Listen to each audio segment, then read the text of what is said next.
bansa.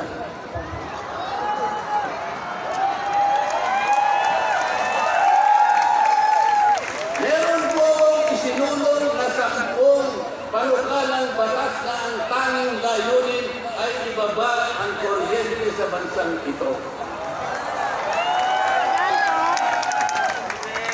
Ikinalulungkot ko pong ibahagi sa inyo na kahit isa'y wala man lamang pong nadinig.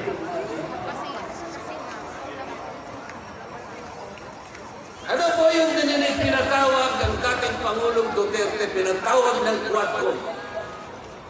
At ang ginamit na pamamaraan ay yung isinasaad sa aming saligang batas. Inquiry in aid of legislation. Natupad po ba yung inquiry in aid of legislation? Ay, mga bata. Paano po in aid of legislation kung ang tatawagan nilang resource person para humarap sa paglilitis na yun ay puro kalaban ng dating Pangulo? Alam po ninyo lahat yun. Pinagtatanong nila yung Pangulo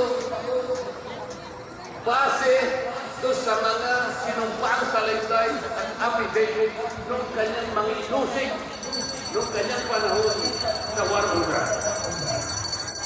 Hindi naman ipinatawag ang mga tao maaaring makapagbigay sa kanya ng tulong upang ipaliwanag ang war on drugs. Hindi ipinatawag ang mga solicitor general. Hindi ipinatawag ang mga CPNG upang magpaliwanag sa mga puro kalaman.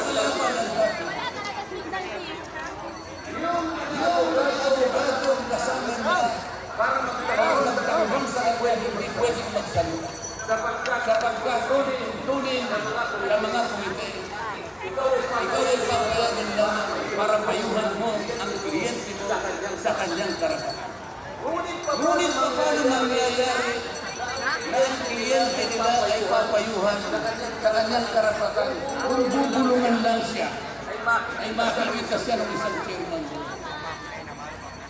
Attorney, huwag mong bubulungan yan. Ikukontent kita.